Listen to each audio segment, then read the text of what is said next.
공간의 광야에서 영적인 광야로, 이런 제목으로 소사와 역사 시리즈 5번째 말씀 같이 듣겠습니다. 제가 말씀 봉독하겠습니다. 내가 오늘 명하는 모든 명령을 너희는 지켜 행하라.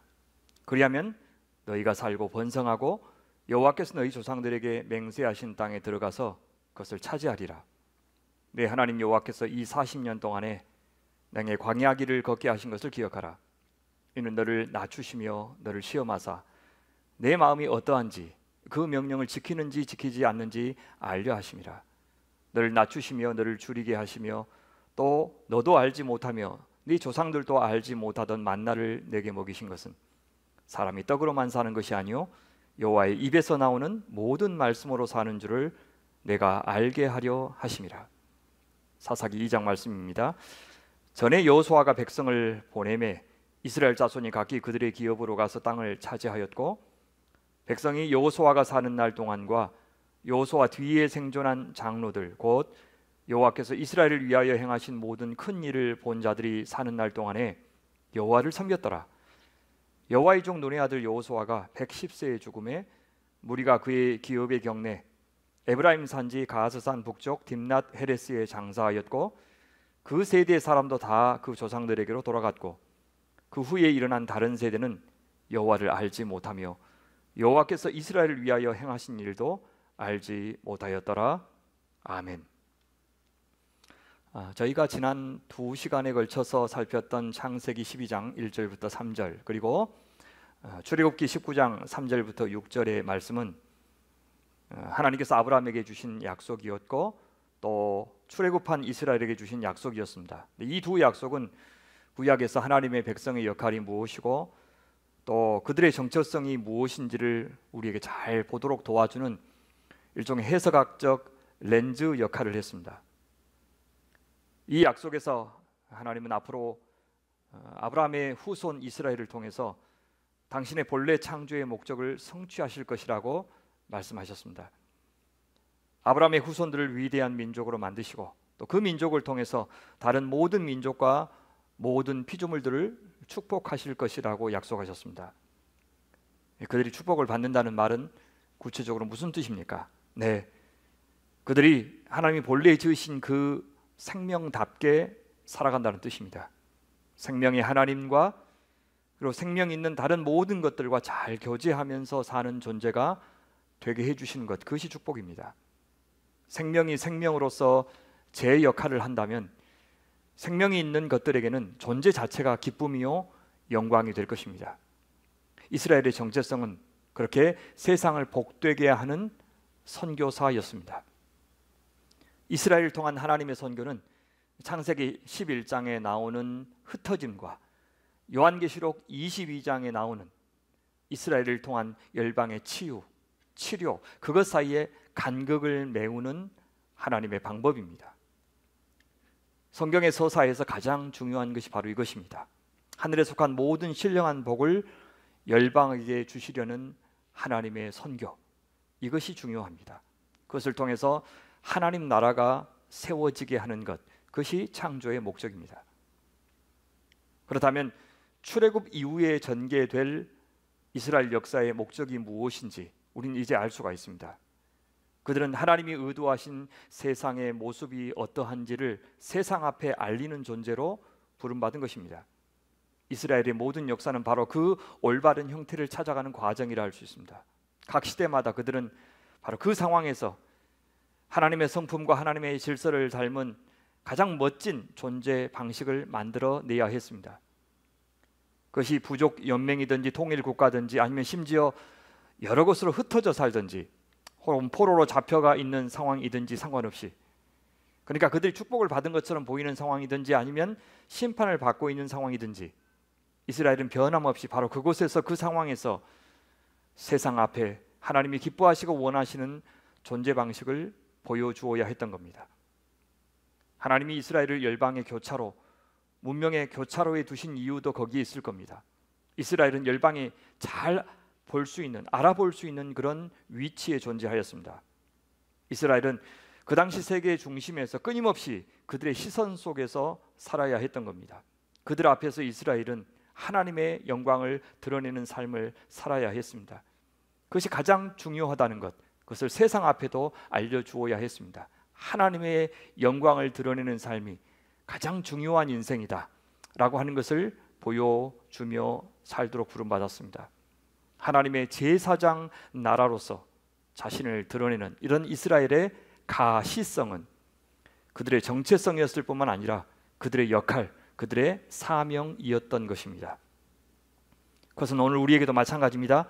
팬데믹의 상황이든지 아니면 역병이 다 사라진 새로운 일상이든지 전쟁의 시기든지 평화의 시기든지, 아니 우리 개인적으로 형통한 시간을 보내고 있든지 아니면 캄캄하고 우울한 나날을 보내고 있든지 간에 하나님께서 저희에게 부여하신 정체성 혹은 사명은 변함이 없습니다. 우리가 사는 이유가 달라지지 않습니다. 우리의 역할에도 변함이 없습니다. 하나님을 드러내고 하나님의 나라가 우리의 삶의 모든 영역에 임하게 하는 일, 즉 선교적 존재로 하나님과 그분의 나라를 가시화하면서 사는 삶, 이것이 오늘 또 내일 또 하나님이 우리에게 부여하신 삶의 의무, 역할입니다. 물론 이스라엘 역사에서 왕국의 시대가 가장 길었습니다. 그래서 이스라엘은 주로 왕국, 나라의 형태를 통해서 하나님의 나라가 어떤 나라인지를 보여주었습니다. 하지만 우리는 그것이 전부가 아니라는 것도 알고 있습니다. 그들에게는 족장 시대도 있었고 광야 시대도 있었고 또 여호수아를 통해서 가나안을 정복했던 시대도 있었고 한 200년 동안 사사를 통해서 다스렸던 시대도 있었습니다. 본래의 설교 계획으로는 오늘 다윗을 살펴야 되는데 출애굽 이후부터 다윗 시대까지 상당한 기간이 이 성경에 존재하고 있습니다. 광야 시대가 있었고요, 여호수아를 통해서 가나안 땅을 정복한 이야기, 그리고 샬롬이 무너졌던 사사 시대의 이야기도 있습니다. 그래서 그 시기를 건너뛰는 것이 적절하지 않는 것 같아서 오늘 예정에는 없지만 바로 그 시대를 다루려고 합니다. 이 시기 동안에 또 하나님의 창조의 목적을 이루시는 하나님 나라 이야기는 어떻게 전개되어 가는지 우리 같이 살펴보도록 하겠습니다. 오늘 본문을 위해서 제가 던졌던 질문은 이것입니다. 우리가 그렇게 하나님의 복을 받고 그다음에 하나님의 복을 전하고 또 하나님의 복을 나누는 백성으로 창조되어야 할 것인데 그 창조를 위해서 가장 필수적으로 필요한 조건은 무엇인가? 라는 질문입니다. 이 질문을 이렇게 다시 표현할 수 있습니다. 우리가 하나님을 사랑하고 이웃을 사랑하며 또 하나님이 지으신 모든 생명 있는 피조물들을 사랑하면서 그들과 공존할 줄 아는 사람으로 창조되는데 꼭 필요한 조건이 무엇일까? 이렇게 질문할 수도 있겠습니다. 하나도 불편하지 않고 모든 것을 우리가 원하는 대로 살 수 있는 삶의 조건을 잘 구비하고 그것도 풍성하게 구비하여 내일에 대해서 아무 염려할 것이 없게 되면, 가령 우리 시대의 백신과 치료제가 잘 개발되어서 팬데믹의 상황이 종식된다면 당연히 우리의 삶은 풍성해지고 윤택해질 것입니다. 그러나 그렇게 우리가 풍성한 어떤 물질적이고 환경적인 복을 누리게 되면 그 이전보다 훨씬 더 복을 나누고 복을 전하고 복을 보여주는 그런 하나님의 사람으로 창조되기가 좋을까요? 아닙니다. 우리는 결코 환경적인 풍요가 자동적으로 우리를 하나님과 이웃을 사랑하는 사람으로 만들어주지 못한다는 것을 알고 있습니다. 빈곤이나 결핍만큼이나 부요와 번영도 우리가 하나님을 사랑하고 또 공의로 살아가는 그런 사람이 되는데 위협이 된다는 것 충분히 경험하여 알고 있습니다. 하나님을 떠난 세상에서 모두가 잘 사는 세상은 좀처럼 오지 않기 때문입니다. 우리 인간은 누구든 태어날 때부터 태생적인 한계를 갖고 있습니다. 우리 몸 안에 이미 광야가 있다는 뜻입니다. 누구든 자기 몸 안에 그것을 갖고 태어납니다. 우리에게 창창한 젊은 시절도 있지만 이내 병들고 쇠하다가 늙고 죽습니다. 이것을 피할 사람은 아무도 없습니다. 또한 우리가 살아가는 삶의 조건이 우리에게 도움을 주기도 하지만 그보다 훨씬 더 많이 고난을 줍니다. 인간의 죄가 만들어낸 이 뒤틀리고 억압적인 구조 속에서 우리는 살 수밖에 없습니다. 그것도 광야입니다. 그런데 그 조건이 놀랍게도 하나님께서 우리를 새롭게 창조하시는데 가장 요긴하게 쓰임받는 원자재가 되고 모판이 된다는 사실에 우린 주목해야 됩니다. 하나님은 때로 결핍을 채워주시는 방식으로, 또 때로는 우리의 부요와 우리의 풍요를, 또 우리의 안전을 깨트리시는 방식으로 우리 인간의 현 주소를 깨닫게 하시고 하나님 없는 인간의 비쩍 마른 초상을 직면하게도 하시는 겁니다. 하나님의 첫 창조가 혼돈과 공허에서 시작되었듯이 역사 내내 하나님께서는 인간이 욕심 부려서 스스로 만들어낸 이 공허와 혼돈과 무질서, 또 때로는 하나님께서 몸소 허락하신 죽음과 같은 이 무질서 속에서 하나님은 생명의 역사를, 새 창조의 역사를 한 번도 중단하지 않고 지금껏 해오셨습니다. 단순히 깨어지고 상하고 찢긴 것을 봉합하시고 치료하시는 일만 하신 것이 아니라 그것을 재료로 사용하여 처음 창조 때보다 훨씬 더 위대한 새로운 인류를 만들어내신 것이 하나님의 구원 사역이었고 하나님의 새 창조의 역사였습니다. 그래서 우리의 인생이 뜻대로 돌아가지 않을 때 우리는 그 험악한 모든 조건을 하나님께 맡겨드릴 수 있어야 됩니다. 바로 그렇게 할 때 우리는 한 번도 가보지 못한 길로 우리를 인도하시는 하나님의 손길을 경험하게 될 것이고, 한 번도 만나보지 못했던 하나님, 그래서 한 번도 경험하지 못했던 우리 자신을 보는 은혜도 있게 될 것입니다. 야곱의 가족들이 이집트로 내려간 것은 하나님께서 그들을 큰 민족을 이루게 하시기 위해서였습니다. 처음 야곱의 후손들에게 이집트의 고센 땅은 참으로 안전하고 또 그들이 번성을 누릴 수 있는 땅이었습니다. 그러나 거의 400년이 다 되어가자 이집트는 더는 이스라엘에게 안식의 땅이 되지 못했습니다. 도리어 그들에게 신음과 원성과 한탄을 불러일으키는 고난의 땅, 하나님 나라의 질서가 무너진 혼돈의 땅이 되었습니다. 하나님을 인정하지 않고 하나님께서 요셉을 통해서 하셨던 역사를 망각한 나라가 되어버렸습니다. 그들은 창세기 1장 2절에 그 창조 전의 혼돈과 공허의 상태로 돌아간 것입니다. 하지만 그 창조 때 혼돈의 그 물 위를 하나님의 영께서 운행하시면서 참으로 조화롭고 질서 있는 그런 세상을 창조하셨던 것처럼 이제 이집트 안에 있던 이스라엘을 하나님께서 그 이집트 바깥으로 꺼내셨습니다. 이집트에게는 재앙을 내려서 그들이 믿고 있었던 모든 우상들과 우상 숭배자들을 하나님께서 심판하셨습니다. 동시에 그 이집트의 폭압적인 지배와 하나님의 구원 사건을 모두 경험하면서 이스라엘 백성들이 새로운 주인 하나님에게 어울리는 하나님의 언약의 파트너가 되도록 창조해 가기 시작하셨습니다. 만약 이집트가 혼돈과 무질서의 땅, 그런 흑암과 폭력의 땅이 되지 않았다면 과연 이스라엘은 제발로 스스로 이 땅과 이 땅의 번영을 포기하고 하나님을 더 사랑하고 예배하는 그런 백성이 되었을까요? 하나님이 약속하셨던 땅 가나안을 사모하는 사람들이 되었을까요? 여러분, 이스라엘 백성들은 어떻게 진정한 하나님의 영광스러운 언약 백성이 됩니까? 하나님의 복을 받는 백성이 될 수 있습니까? 이 땅 이집트에서 두고두고 제국의 백성이 되어서 아무 불편 없이 풍요롭게 소비하면서 살면 하나님의 영광스러운 복된 백성이 될 수 있는 것이 아닙니다. 하나님의 약속이 이루어질 때 그들은 진정으로 하나님의 복을 누릴 수가 있는 것입니다. 약속을 지키시는 하나님, 그 약속대로 하나님의 나라를 만드시는 하나님의 손에서만 이스라엘은 복 있는 백성이 되고 복을 보여주고 복을 나누는 백성이 될 수 있었습니다. 그것은 오늘 우리에게도 마찬가지입니다. 우리가 우리 힘으로 넉넉하고 풍요로운 삶을 잘 일구면 그 복을 누릴 수 있는 것이 아니라 하나님의 뜻이 우리 가운데 이루어질 때 축복을 누릴 수 있는 것입니다. 우리 자신에게만 잘 되는 것이 축복이 아니라 우리를 통해서 다른 모든 사람들이 함께 하나님의 복을 누릴 때 우리 자신도 하나님이 주고 싶었던 그 복을 누리는 것입니다.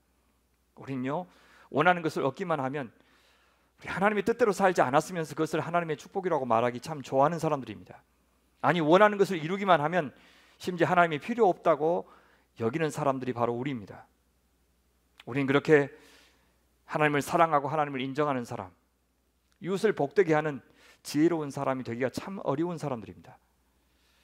그래서 아무리 이집트가 부유한 땅이라도 이스라엘에게는 고난이 필요했던 것이고 출애굽이 필요했던 것입니다. 그것이 오늘 우리에게도 늘 어려움과 고난, 우리의 한계를 경험하는 그런 시련들이 필요한 이유입니다. 그것이 예수께서 이 땅에 인간의 몸을 입고 오신 이유이고 죽음을 자기 존재 전체로 수용한 저 십자가의 방법을 통해서 우리를 구원하신 이유입니다. 그리고 우리에게도 저 십자가의 삶으로 초청하시는 이유입니다. 그것이 예수께서 제자들에게 한 알의 밀이 땅에 떨어져 썩어야 많은 열매를 맺을 수 있다고 말씀하신 뜻입니다. 우리의 목숨뿐만 아니라 우리의 자아가 죽지 않으면 우린 결코 부활의 삶을 살 수 없고 부활의 몸에도 동참할 수 없습니다. 진정한 생명, 참된 복을 누릴 수 있으려면 우리 자신의 죽음이 먼저 수반되어야 합니다. 누군가를 진정으로 사랑할 줄 아는 사람, 물질보다 생명을 소중하게 여기고 물질보다 사람을 더 소중하게 여기는 사람, 바로 그 부활을 사는 사람이 되기 위해서는 오늘도 그때 이스라엘처럼 우리도 죽음의 땅을 지나가야 하는 것입니다. 그래서 오늘 우리는 아프고 힘든 사람들을 위해서 물론 중보하여 기도하지만 그것이 그들의 환경이 변하거나 속기 낫기만을 위해서 기도할 것이 아니라 그 아픔의 시간 동안 그들의 전 존재가 잘 죽어가게 해달라고 기도해야 됩니다. 우리의 몸만이 아니라 우리의 자아와 가치관, 우리의 그릇된 욕망도 잘 죽어야 하는 것입니다. 그래야 잘 살아날 수 있기 때문입니다. 이스라엘 백성들은 저 이집트 땅만 빠져나오면 신세계가 열릴 줄로 생각했습니다. 곧장 가나안 땅으로 들어가서 거기서 하나님이 약속하신 나라를 일구고 하나님이 약속하신 번영과 부요를 마음껏 만끽하면서 하나님이 약속하신 외부의 침략으로부터 안전한 나라 속히 만들 수 있을 것이라고 기대하였을 것입니다. 출애굽시킨 하나님의 권능이라면 능히 그렇게 할 수 있을 것이라고 기대했습니다.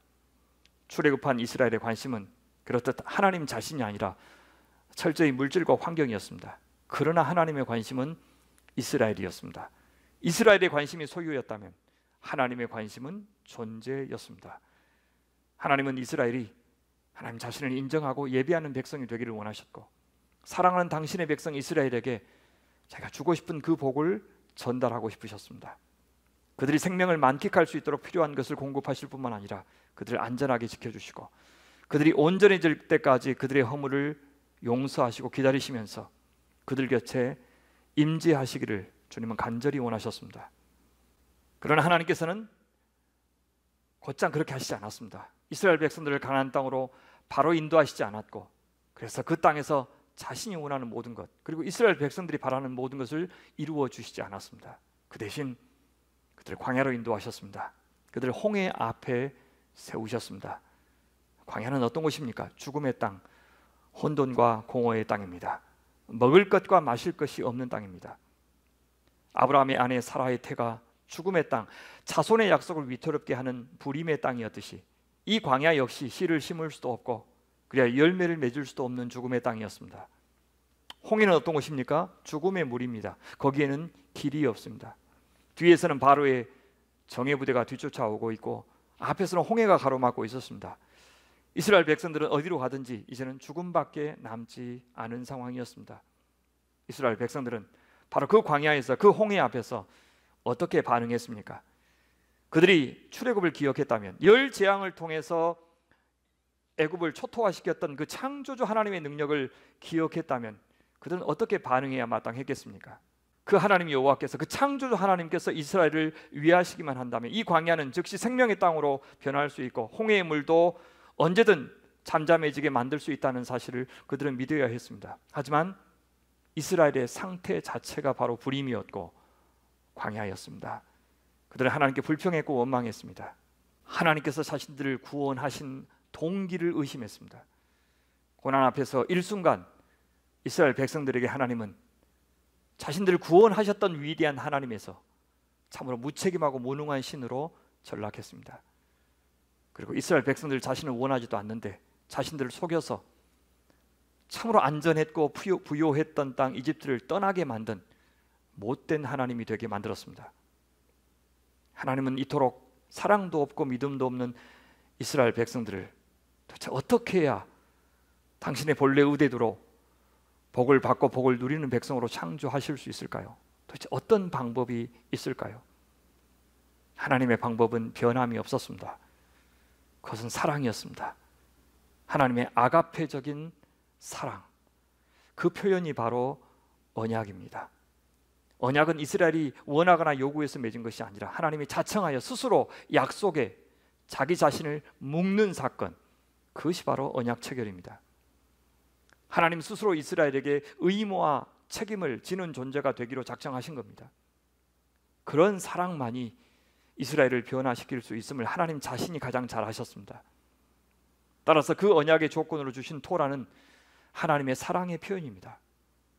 그들이 세상과 구별된 거룩한 백성, 하나님의 마음을 이해하고 담는 백성이 되어서 하나님을 사랑할 줄 알고 이웃을 사랑할 줄 알고 진정으로 존재의 자유를 누릴 줄 아는 백성이 되는 길을 바로 이 토라 안에 담아 주셨습니다. 토라는 그리하여 하나님의 사용설명서 혹은 인간 사용설명서라고 불러도 좋을 것입니다.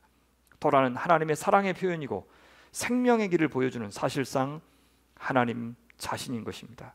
그리고 또 한 가지, 토라와 함께 당신의 백성을 향한 하나님의 마음을 표현한 것이 있습니다. 그것이 바로 성막, 성소입니다. 하나님께서 자기 백성을 이집트에서 구원하여 내신 목적이 바로 이 성소에도 잘 표현되어 있습니다. 이 성막은 왕이신 하나님의 이동식 궁전입니다. 이는 자기 백성과 함께하기 원하시는, 자기 백성 가운데 임재하기 원하시는 하나님의 강력한 의지를 표현한 상징물입니다. 출애굽기 29장 보시면 이렇게 말씀하십니다. 내가 이스라엘 자손 중에 거하여 그들의 하나님이 되리니 그들은 내가 그들의 하나님 여호와로서 그들 중에 거하려고 그들을 애굽 땅에서 인도하여 낸 줄을 알리라. 나는 그들의 하나님 여호와니라. 왜 출애굽 시키셨다고 말씀합니까? 내가 그들 중에 거하려고, 내가 그들 중에 함께하려고, 임재하려고 출애굽 시키셨다, 구원하셨다라고 말씀합니다. 광야의 성소, 이것은 혼돈과 무질서 가득한 세상에 하나님께서 자기 백성을 그냥 두지 않으시고 그들을 지키시고 책임져 주신다는 강력한 표현입니다. 그리고 그 광야에서도, 아무도 주목하지 않는 그 땅에서도 여전히 하나님께서는 자기 백성이 하나님의 말씀을 따라서 거룩한 백성으로 존재하기를 바라셨습니다. 어쩌면 그들을 지켜보는 이 아무도 없는 이 광야에서 그들은 정말로 이집트에서 닳고 닳았던, 익숙해졌던, 자기 자신의 일부가 되었던 모든 세상적인 체질을 벗고 하나님 나라의 체질로 탈바꿈해야 되는 시기였습니다. 몸이 이집트를 빠져나와서 가나안에 도착한다고 그들의 마음까지 하나님이 기뻐하시는 사람으로 변하는 것은 아니기 때문입니다. 광야는 이스라엘 백성들에게는 어떤 면에서 그들을 연단하는, 또 그들을 정련하는 용광로였고, 또 다른 의미에서는 그들을 훈련하는 광야 학교였습니다. 여러분, 특히 출애굽기 25장부터 40장까지 출애굽기 전체 한 3분의 1에 해당하는 아주 큰 분량을 차지하는 것이 성막에 설계도를 주고 그 설계도대로 성막을 짓는 이야기입니다. 이것이 두 번 반복하여 나오는데요, 33장과 34장에 이스라엘이 황금 송아지를 만들어서 숭배하는 일이 벌어졌기 때문에 두 번 반복되어 나오고 있습니다. 여러분, 성경의 이야기가 잘 흘러가다가 13장에 걸쳐서 이 지루한 성막에 설계도를 주시고 설계도로 만드시는 이야기가 나오는데요, 왜 이런 구도로 만들어졌을까요? 그것은요, 독자들인 우리가 그 부분에 이르러서는 이야기를 천천히 읽으라는 뜻입니다. 그것도 두 번이나 반복한 것은 성막이 얼마나 하나님에게 혹은 이스라엘 백성들에게 중요한 그런 장소인지를 기억하도록 하기 위해서 주신 겁니다. 이스라엘은 이집트에서는 바로의 궁전을 만드느라고 강제 노역을 했지만 이제 이 광야에서는 하나님의 집을 짓는 일에, 자기를 구원하신 그 하나님의 집을 짓는 일에 자원하는 마음으로 자신들의 재물과 재능을 바치고 있는 겁니다. 그런데 모세가 성소의 설계도를 받기 위해서 40일 동안 시내산에 올라가 있는 사이에 이스라엘 백성들은 세상에 모세 형제 아론을 앞세워서 황금 송아지 하나님을 만들어 숭배하기 시작했습니다. 이것은 10계명의 제1계명, 나 위에 다른 신을 두지 말라는 계명과 제2계명, 그 어떤 것으로도 하나님의 형상을 만들지 말라고 하는 계명을 어긴 아주 끔찍한 죄였고 배교였습니다. 하나님을 가까이 두고 눈으로 보고 손으로 만지고 언제든 휴대할 수 있는 신을 만들려고 했지만 그 결과 어떻게 되었습니까? 역설적으로 이 범죄로 인하여 하나님의 위대하고 영광스러운 임재를 잃어버릴 위험에 처했습니다. 그들은 자신들을 창조하신 하나님을 버리고 자기들이 창조한 하나님을 숭배하기 시작했습니다. 창조의 하나님, 구원의 하나님을 버렸습니다. 그들은 모든 것을 다 잃어버린 겁니다. 애굽에 있을 때 눈에 보이는 우상을 숭배했던 그 삶으로 돌아간 겁니다. 모세가 하나님께 간곡하게 간청하고서야 그들은 겨우 재앙을 면할 수 있었습니다. 이스라엘이 지금껏 존재한 것은 하나님의 선택 때문이었고, 하나님이 많은 약속을 지키셔서 그 백성을 유지시키신 덕분이었고, 이스라엘을 저주하는 자를 저주하겠다는 약속을 지켜서 이스라엘을 심판하셨기 때문이었고, 이제 그들이 그 구원의 하나님을 배교하고 배은망덕하게 버렸음에도 불구하고 끝까지 그 언약을 파기하지 않고 지켜주셨기 때문입니다. 하나님의 사랑, 하나님의 오래 참으심, 하나님의 자비와 긍휼이 이스라엘이 하나님의 백성으로 존재할 수 있었던 유일한 근거입니다. 오늘 우리에게도 마찬가지입니다. 우리가 그리스도인으로서 혹은 광주 소명교회로 존재할 수 있는 유일한 근거는 우리가 잘해서가 아니라, 우리가 충분한 자격을 갖추어서가 아니라 그 하나님의 오래 참으심과 자비와 긍휼과 은총 때문입니다. 하나님께서 이스라엘 백성들에게 제사장의 사명을 감당하라고 하신 것은 아직 하나님의 백성이 아닌데 그렇게 하면 하나님의 백성 자격을 얻는 것이기 때문이 아닙니다.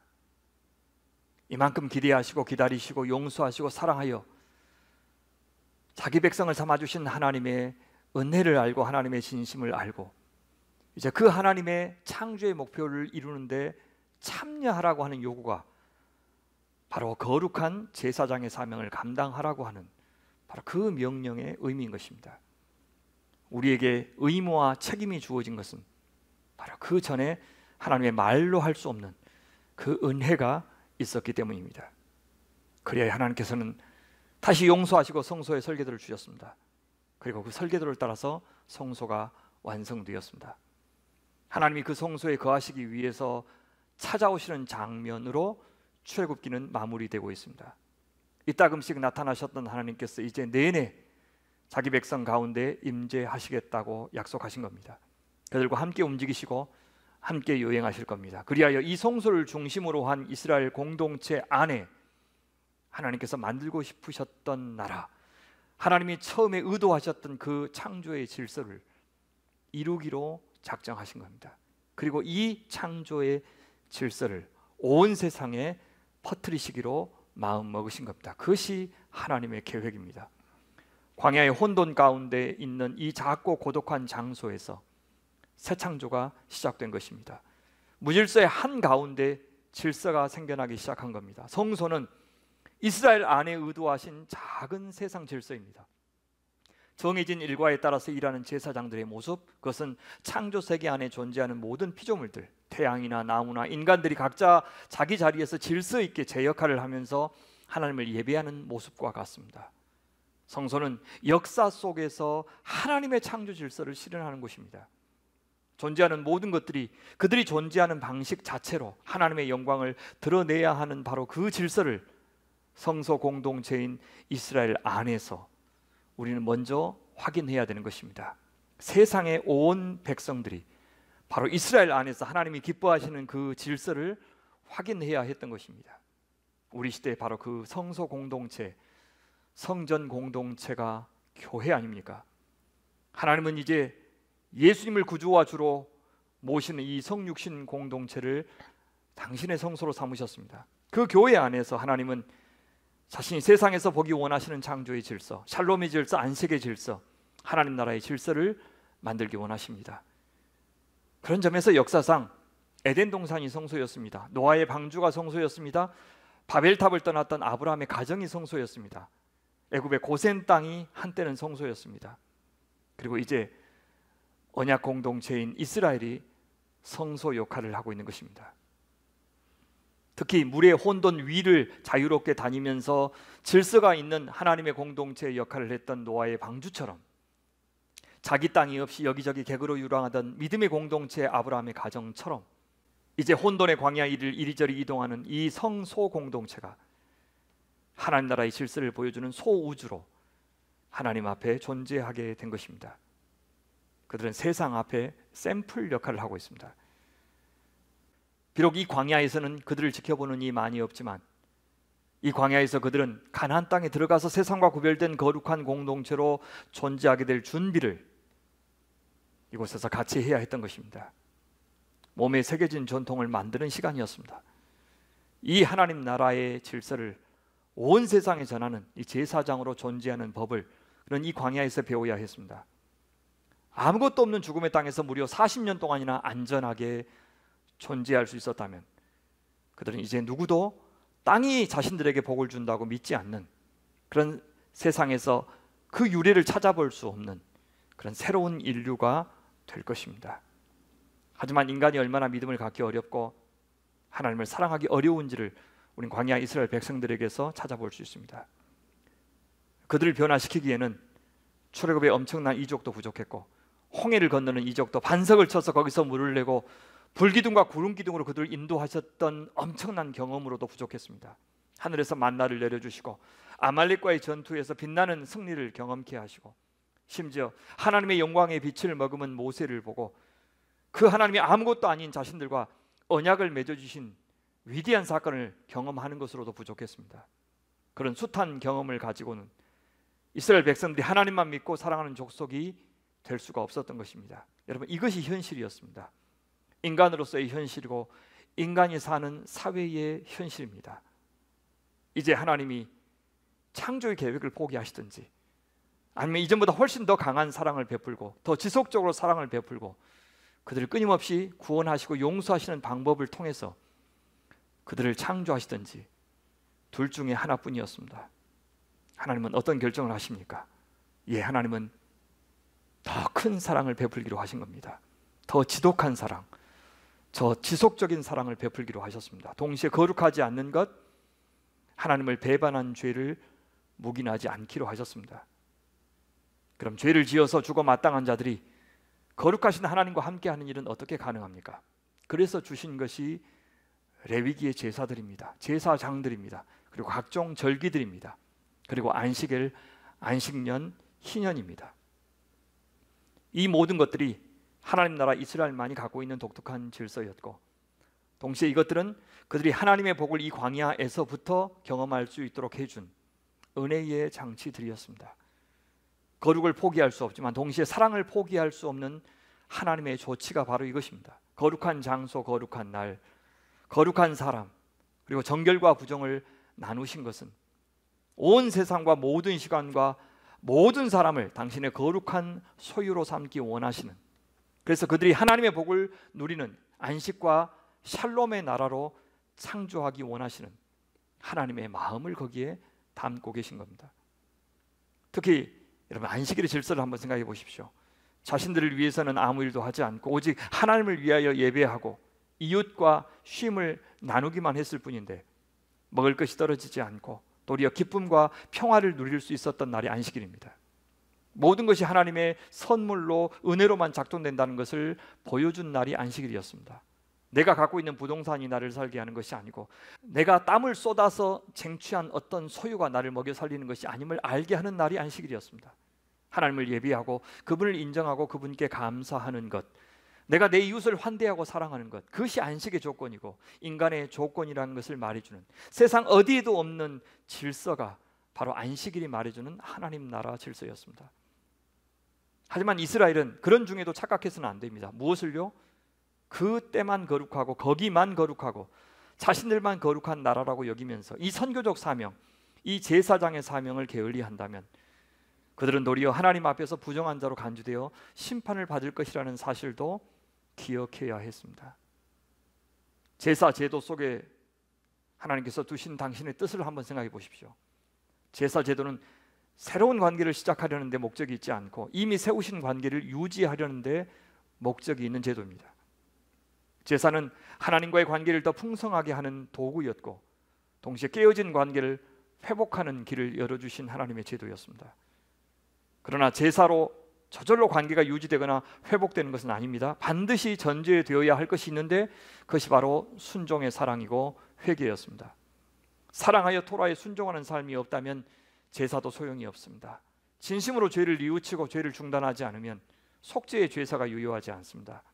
그럴 때는 제사가 아니라 심판이, 보응이 하나님께 만족을 줄 것입니다. 이사야 선지자는 이스라엘 백성들이 예루살렘 성전을 찾아서 제사하는 것 정죄하지 않았지만 그들이 회개하지 않는 것, 불의와 압제, 부패한 손과 마음으로 사는 삶을 중단하지 않은 채 열심히 제사만 드리는 그 삶을 당장 중단하라고 외치셨습니다. 선지자들은 제의를 반대한 것이 아니고 제사를 오용한 것을 질타하신 겁니다. 이스라엘 백성들은 40년 동안 광야에서 살았습니다. 우리 가데스 바네아 사건 아시죠? 가나안 정탐을 마치고 정탐 결과를 보고했는데 그것을 두고 가나안 땅에 진입하지 않겠다고 버텼습니다. 그 결과 38년을 광야에서 더 머물면서 한 세대가 죽는 것을 보아야 했습니다. 민수기는 가나안 땅에 들어갈 이스라엘 백성들의 수를 헤아리고 두 지파 반에게 모압 땅을 선물로 주는 장면으로 끝이 나고 있습니다. 이스라엘 광야 생활은 전체적으로 어떤 평가를 받고 있습니까? 광야의 하나님 나라는 어떤 모습이었습니까? 먼저 하나님께서는 신실하게 아브라함에게 주셨던 언약을 광야에서도 지키셨습니다. 시내산에서 다시 맺은 약속을 잘 지켜주셨습니다. 아버지 노릇 잘 하셨다는 뜻이고 왕 노릇, 남편 노릇 잘 하셨다는 뜻입니다. 비록 환경은 열악했지만 하나님과 이스라엘은 마치 신혼을 누리는 것과 같았습니다. 그러나 이스라엘은 어떠했습니까? 이스라엘은 그 사랑을 받으면서도 얼마나 자주, 얼마나 심하게 하나님께 불평했습니까? 하나님이 세우신 지도자에게 대항하였고 우상 숭배를 하였고 음행을 하였습니다. 그래서 심판을 받기도 하였고 동시에 구원을 얻기도 하였습니다. 심판을 통해서 이스라엘 공동체가 거룩함을 지켰고 구원을 통해서 이스라엘을 향한 하나님의 변치 않는 사랑이 증명되었습니다. 하나님은 이렇듯 이스라엘 백성들이 거룩한 제사장의 나라가 되어주기를 바라셨습니다. 그 소원만은 열악한 광야에서도 변치 않았습니다. 이스라엘이 그 역할을 잘 감당해 주기를 바라는 하나님의 마음이 이제 시내산을 떠나서 가나안으로 이동하려고 하는 이스라엘을 향해 하나님께서 제사장을 통해서 축복해 주시는 그 장면에 잘 나와 있습니다. 이 축복이 바로 저희가 예배를 마치면서 세상으로 향하는 우리 성도들과 함께 나누는 축복입니다. 여호와는 내게 복을 주시고 너를 지키시기를 원하며 여호와는 그 얼굴을 내게 비추사 은혜 베푸시기를 원하며 여호와는 그 얼굴을 내게로 향하여 드사 평강 주시기를 원하노라. 그리고 모세는 신명기에서 이제 요단강을 지나 드디어 약속의 땅 가나안으로 진격하기 전에 그 땅 가나안에서 어떻게 하나님의 백성의 정체성을 잘 지키며 살 수 있는지를 말해주고 있습니다. 그들이 지난 40년 광야 생활에서 진짜 배워야 했던 가장 중요한 것은 무엇이었는지를 말해줍니다. 그들은 하나님이 베푸신 구원을 기억해야 했습니다. 하나님이 얼마나 신실하신 분인지를 기억해야 했습니다. 하나님이 그 사랑에 책임을 지실 만큼 얼마나 위대한 능력을 가지신 창조주 하나님이신 것을 기억해야 했습니다. 이 40년 동안에 내 의복이 헤어지지 아니하였고 내 발이 부르트지 아니하였느니라. 구원하실 수 있었던 그분의 능력, 이스라엘을 향한 하나님의 사랑을 그들은 기억해야 했습니다. 하나님 나라의 주도권과 주권이 오직 하나님께만 있음을 기억해야 했습니다. 그리고 또한 이스라엘은 자신들이 받은 그 복을 나누고 베푸는 그 사명을 기억해야 했습니다. 광야는 이 두 가지를 길러주는 곳이었습니다. 그리하여 광야는 젖과 꿀이 흐르는 약속의 땅, 어찌 보면 하나님의 도움 없이도 살 수 있을 것처럼 보이는 땅, 하나님이 아니라 그 지역의 지역신이었던 바알이 이 모든 풍요를 주고 있는 듯이 보이는 그 땅, 그 가나안에서 이스라엘 백성들은 땅의 노예가 되지 않고 우상의 노예가 되지 않고 하나님의 거룩한 백성으로 제사장 나라로 살 수 있는 길이 어디에 있는지를 배우고 확인하고 온 몸으로 새겨야 했습니다. 바로 그것이 광야였습니다. 그래서 광야를 지나게 하신 하나님의 목적이 무엇이었는지를 모세는 신명기 8장 1절부터 3절에서 말씀해 주고 있습니다.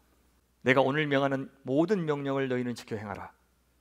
그리하면 너희가 살고 번성하고 여호와께서 너희 조상들에게 맹세하신 땅에 들어가서 그것을 차지하리라. 네 하나님 여호와께서 이 40년 동안에 내게 광야길을 걷게 하신 것을 기억하라. 이는 너를 낮추시며 너를 시험하사 내 마음이 어떠한지 그 명령을 지키는지 지키지 않는지 알려 하심이라. 너를 낮추시며 너를 줄이게 하시며 또 너도 알지 못하며 내 조상들도 알지 못하던 만나를 내게 먹이신 것은 사람이 떡으로만 사는 것이 아니요 여호와의 입에서 나오는 모든 말씀으로 사는 줄을 네가 알게 하려 하심이니라. 이제 모세의 고별 설교인 이 신명기는 광야에서 온 몸으로 가르친 것을 말로 다시 정리해주고 있는 책인 겁니다. 이스라엘은 이제 그들이 차지할 가나안 땅이 이 광야보다 더 광야 같은 곳임을 알아야 했습니다. 광야는 아무것도 없지만 사실은 모든 것이 다 있는 곳이었다면, 가나안 땅은 모든 것이 다 있는 것 같지만 사실상 아무것도 없는 곳이 될 수 있는 위험한 땅이었습니다. 이는 여호와의 입에서 나오는 모든 말씀을 그들이 어떻게 대하느냐에 달려 있었습니다. 하나님의 주권을 인정하느냐, 우상을 숭배하느냐, 사람의 제도나 권력을 의지할 것이냐, 아니면 하나님의 명령을 따를 것이냐, 거기에 달려 있었습니다. 모세는 이스라엘이 가나안 땅에 들어가면 이제 광야와는 전혀 다른 환경에서 살게 될 것을 알고 있었습니다. 그래서 그곳에서 어울리는 삶을 권면해 주고 있습니다.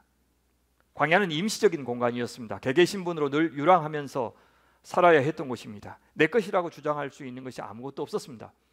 하나님의 백성이라고 하는 자부심으로 살았고, 하나님의 나라가 이루어질 것이라고 하는 약속으로, 소망으로 살았습니다. 그런데 이제 가나안 땅에 들어가면 이스라엘 백성들은 정착 생활을 시작하게 됩니다. 본격적으로 주변 나라들처럼 제도와 조직을 갖추면서 살아가게 될 것입니다. 그럴 때 이스라엘은 삶의 모든 영역에서 어떤 전통을 만들어야 하나님의 백성이라고 하는 자기의 정체성에 어울릴지를 고심해야 했습니다. 주변 나라들과 똑같은 모습으로 살아서는 안 된다는 뜻입니다. 그들의 모든 문화와 관습 속에 그들의 세계관, 그들의 가치관, 그들의 신관, 우주관, 즉 그들의 신앙이 담겨져 있기 때문입니다.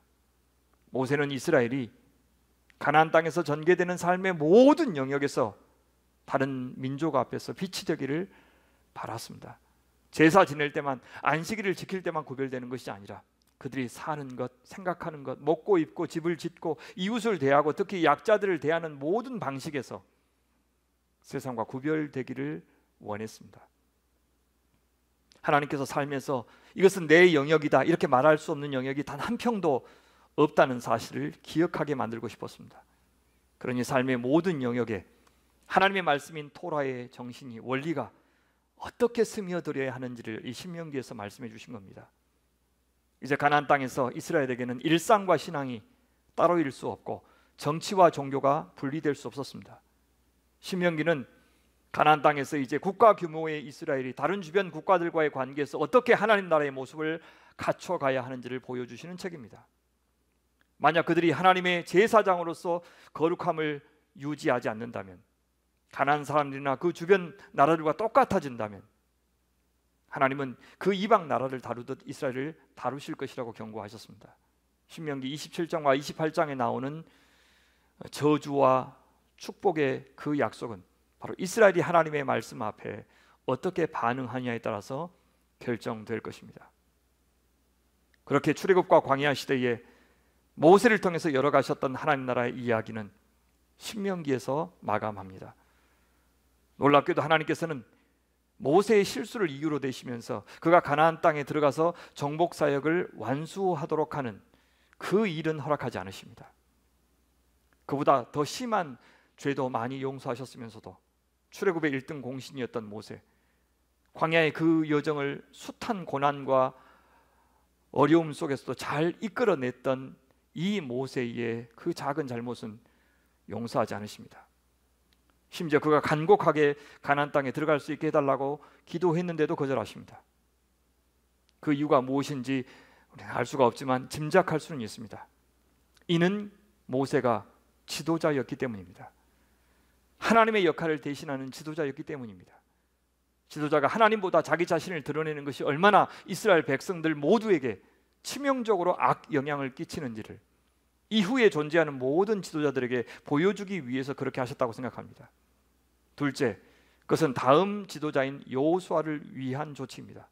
여호수아의 지도력을 위한 조치입니다. 이제 가나안 땅 정복과 땅 분배를 여호수아에게 맡기실 것인데, 만약 모세가 가나안 땅에 들어가서 그 전쟁에 관여한다면 여호수아가 권위를 확보하는 것은 매우 어려워질 것입니다. 고난을 거치지 않고 여호수아가 지도자로 인정받는 것은 거의 불가능하기 때문입니다. 그래서 하나님은 건강 상태로만 보면 모세가 아직 죽을 때가 되지 않았는데도 그를 부르신 겁니다. 이제 드디어 땅에 대한 하나님의 언약의 약속이 이루어질 때가 되었습니다. 38년 전 가데스 바네아에서는 이스라엘이 거절했습니다. 그때 여호수아와 갈렙은 믿음으로 그 땅을 차지하자고 주장했지만 거절당했습니다. 그런데 이제 그 여호수아가 이끄는, 그리고 갈렙이 돕는 이스라엘 백성들이 가나안 땅으로 들어가게 됩니다. 그런데 루벤 지파와 갓 지파, 그리고 므낫세 절반 지파는 요단 땅, 요단 그 동편 땅을 먼저 차지했습니다. 그리고 이제 그들이 선두에 서서 나머지 9지파 반의 형제들이 가나안 땅을 차지할 수 있도록 앞장서서 나아가고 있습니다. 모세가 하나님의 능력으로 혼돈의 물 홍해를 이기고 건넜듯이 여호수아 역시 제2의 홍해인 요단강을 하나님의 기적적인 도움으로 그리고 믿음으로 건너고 있습니다. 이것은 무엇을 보여줍니까? 저 가나안 땅은 이스라엘이 자기들의 군사적인 능력으로 정복하는 것이 아니라 이집트를 정복하셨던 창조주 하나님의 능력으로만 가능하다는 것을 보여줍니다. 가나안 정복 사건은 제2의 출애굽 사건이었던 것입니다. 가나안의 승리는 아브라함에게 하신 하나님의 언약을 하나님께서 손수 지키시는 일이 되어야 했습니다. 자, 그것을 고백하기 위해서 이스라엘 백성들은 아브라함에게 주신 할례의 명령을 요단강을 건너자마자 시행하고 있습니다. 만약에 이때 가나안 족속들이 공격했다면 속수무책으로 당할 수도 있는 상황이었기 때문에 이 할례는 엄청난 믿음이 없으면 할 수 없었던 위대한 순종이었습니다. 하나님께서는 여호수아에게 당신의 왕권을 위임하시고 사명을 주시면서 이렇게 명령하시고 또 이렇게 약속하십니다. 여호수아 1장 7절부터 보시면 오직 강하고 극히 담대하여 나의 종 모세가 내게 명령한 그 율법을 다 지켜 행하고 우로나 좌로나 치우치지 말라. 그리하면 어디로 가든지 형통하리니 이 율법책을 내 입에서 떠나지 말게 하며 주야로 그것을 묵상하며 그 안에 기록된 대로 다 지켜 행하라. 그리하면 내 길이 평탄하게 될 것이며 네가 형통하리라. 내가 내게 명령한 것이 아니냐. 강하고 담대하라. 두려워하지 말며 놀라지 말라. 네가 어디로 가든지 내 하나님 여호와가 너와 함께 하느니라. 이것이 가나안 정복을 통해서 제사장 이스라엘이 열국 앞에 하나님께서 누구신지를 알리는 길이었습니다. 사명을 완수하는 길이었고 축복을 누리는 길이었습니다. 여호수아가 이스라엘 백성들에게 알게 해야 되는 것은 하나님의 말씀에 순종하는 것만이 승리의 길이라는 사실이었습니다. 여호수아와 이스라엘이 열국에게 알게 해야 되는 것은 이집트를 이기신 여호와 하나님이 지금 이스라엘과 함께 하신다는 사실이었습니다. 이것은 마지막 기회입니다. 이스라엘에게도 가나안 백성들에게도 마지막 기회입니다. 하나님께서 그동안 가나안 민족들을 향하여 참으실 만큼 참았습니다. 아모리 족속의 죄악에 관영할 때까지 참으셨습니다. 단지 이스라엘을 편애해서 그들만 잘 먹고 잘 살게 하기 위해서 원주민들을 쫓아내거나 학살하도록 명령하신 것이 아니었습니다. 지금 이스라엘은 다만 하나님의 심판의 대행자 역할을 하고 있을 뿐이었습니다. 그래서 이스라엘은 살릴 사람과 진멸할 사람을 자기가 자의적으로 정해서는 안 되었습니다. 그들이 하나님의 심판만을 대행하지 않는다면 그들이 도리어 저 가나안 사람들과 똑같이 심판을 당할 겁니다. 이스라엘을 통해서 직접 가나안을 진멸하고 때로는 파괴하게 하신 것은 이스라엘이 저 가나안 문화와 조금 더 타협해서는 안 된다는 것을 도무지 부인할 수 없을 만큼 분명히 알게 하시려는 하나님의 뜻이었습니다. 오늘은 가나안 문화와 가나안 사람들을 파괴하고 있는 자신들이 내일은 파괴될 수 있다는 사실을 이스라엘 백성들은 무서운 현실로 받아들여야 했습니다. 오늘 하나님을 의지하여 바알의 숭배자들을 자신들이 심판하고 있지만 내일은 자기들이 바알 숭배자가 되어서 하나님의 심판을 받을 수 있다는 사실을 알아야 했던 것입니다. 여러분, 이 마지막 기회를 붙잡은 사람들이 있었습니다. 여리고의 기생 라합이었습니다. 그는 하나님께 항복하여 하나님의 구원을 경험하였습니다. 놀랍게도 라합은 출애굽의 하나님과 광야의 하나님을 알고 있었습니다. 목숨을 걸고 이스라엘의 정탐꾼들을 숨겨주었고 그 대신 심판만이 유일한 운명이었던 자신의 나라를 포기하였습니다. 바알에서 여호와로 자기 인생의 주권자를 교체한 겁니다. 훗날 기브온 사람들도 이스라엘에게 항복합니다. 라합은 자신들의 군사들을 속였지만 기브온은 여호와의 군대를 처음에 속였습니다. 둘 다 살고자 하는 속임수였고 하나님을 인정한 사람들의 속임수였고 하나님을 영접하기 위한 속임수였기 때문에 하나님은 그것을 믿음으로 보시고 구원하셨습니다. 반대로 유다 지파 사람 아간은 하나님의 진멸의 대상을 자기 마음대로 골랐습니다. 사람들은 진멸했지만 자기가 갖고 싶었던 물건은 진멸하지 않았습니다. 하지만 모든 가나안 전쟁이 진멸 전쟁은 아니었고 오직 심판자 하나님만이 그 대상과 그 심판의 정도를 정하실 수 있었는데 아간은 그 하나님의 주권과 왕권을 어기고 자기 이해관계에 따라서 심판의 대상과 정도를 정했던 겁니다. 여러분, 이 아간의 범죄 앞으로 이스라엘 백성들이 가나안 땅에서 언제든지 얼마든지 범할 수 있는 가장 전형적인 범죄였습니다. 눈앞에 당장 보이는 물질과 소유를 위해서, 번영과 번성을 위해서 눈에 보이지 않는 하나님을 버리는 범죄, 이것이 바로 가나안에서 이스라엘 백성들이 맞닥뜨릴 수 있는 가장 심각한 유혹이었습니다. 그 유혹 앞에서 유다 지파 아간은 바로 넘어지고 말았던 것입니다. 그래서 그와 그 가문은 가나안 땅에 들어와서 맨 처음 진멸되는, 심판받는 하나님의 백성이 되었습니다. 그것은 초대교회에서 맨 처음 하나님을 속여서 그 재물 때문에 심판을 받았던 아나니아와 삽비라와 같습니다. 어떤 사람들은 그들을 향한 형벌이 너무 과하다고 생각할 수도 있습니다. 하지만 이것은 거룩한 땅에서 거룩하지 않는 백성이 살 수 있는 곳은 단 한 평도 없다는 사실을 모든 이스라엘 백성들에게 보여준 샘플 사건입니다. 그것은 모세가 지도자로서 하나님을 거역했을 때는 바로 하나님의 땅 거룩한 곳에 들어갈 수 없다는 사실을 보여주었던, 바로 샘플 역할을 했던 것과 같은 것입니다. 가나안 땅을 정복하는 이야기에서 우리는 하나님께서 전사로 등장하시는 것을 보게 됩니다. 이스라엘이 행하는 모든 전쟁은 바로 거룩한 전쟁이 되고 있다는 사실도 보게 됩니다. 그냥 세속사에서 볼 수 있는 땅을 빼앗기 위한 쟁탈전이 아니었던 겁니다. 각자의 군사력과 지도자의 지휘 능력이 승패를 결정하는 그런 종류의 싸움이 전혀 아니었습니다. 여러분, 누가 여리고성 전투를 보면서 그것이 전형적인 전쟁이라고 말할 수 있겠습니까? 명령하시는 하나님도 우습고 그 명령에 순종하는 이스라엘 백성들도 보기에 우습지 않습니까? 하지만 그렇게 우스운 명령과 순종을 했음에도 불구하고 이룬 하나님의 승리는 세상을 조롱하는 통쾌한 승리였습니다. 이 가나안 정복 전쟁은 하나님만이 참된 용사이시며 전쟁은 하나님께만 속해 있고 이스라엘의 원수는 곧 하나님의 원수가 되며 이스라엘의 순종만이 승리의 비결이라고 하는 메시지를 저희에게 주고 있습니다. 그런 이유로 전쟁을 시작하기 전에 여리고 근처 강 바로 서쪽에서 한 천사가 손에 칼을 들고 여호수아 앞에 나타난 겁니다. 여호수아가 그에게 어느 편인지를 묻죠. 그때 천사가 대답합니다. 아니라 나는 여호와의 군대 장관으로 지금 왔느니라. 천사는 지금 자신이 이스라엘 편이라고 말하지도 않고 가나안 사람들의 편이라고 말하지도 않습니다. 자기는 여호와 편이라고 말합니다.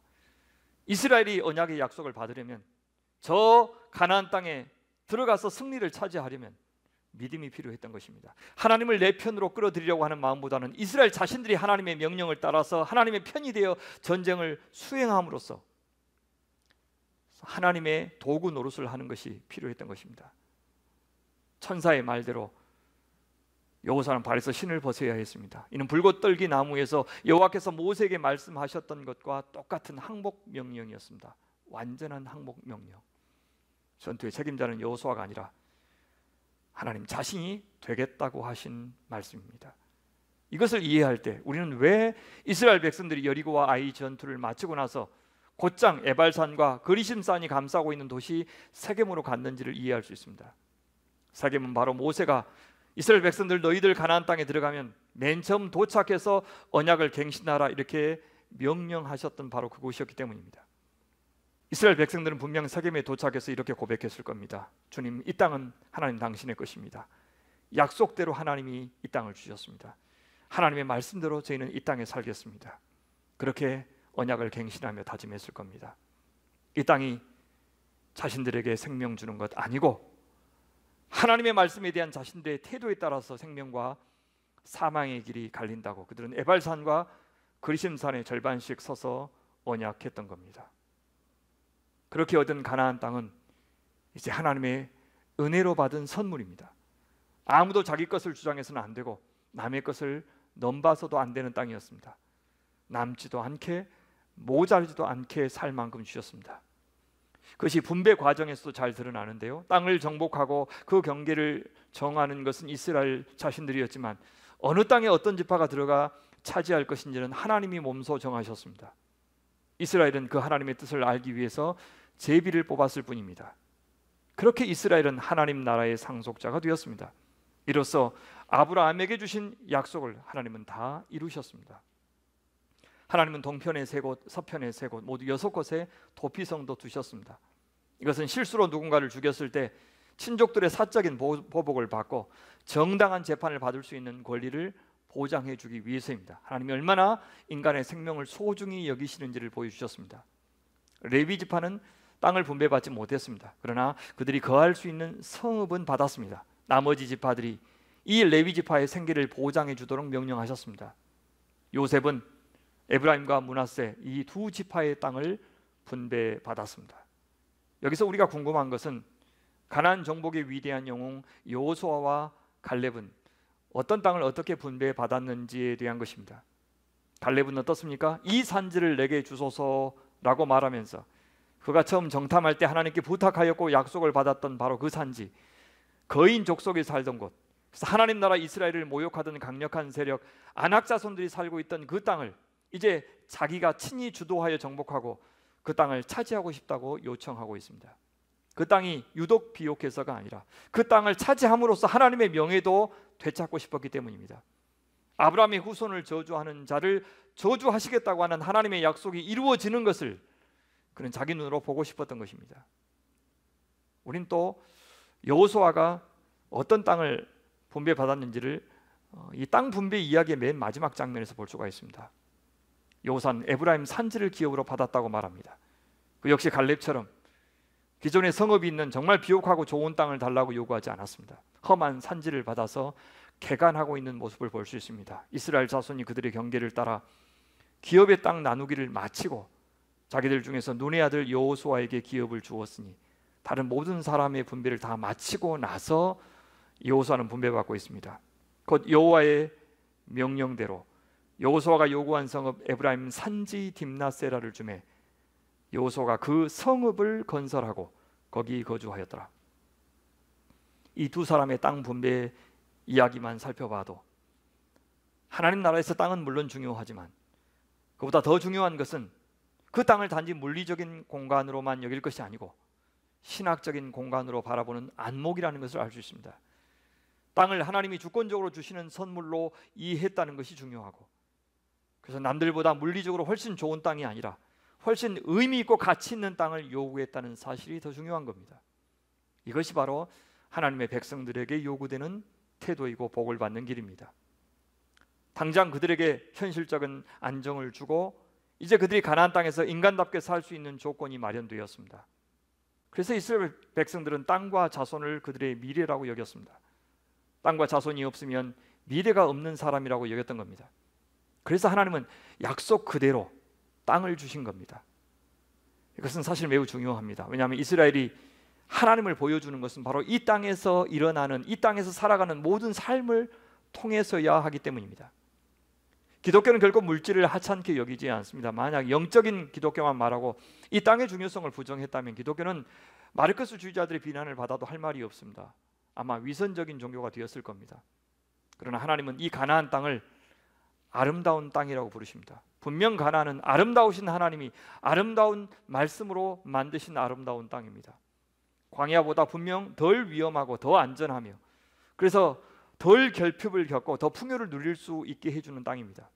그런 땅을 선물로 주셨다는 사실 우리는 과소평가해서는 안 됩니다.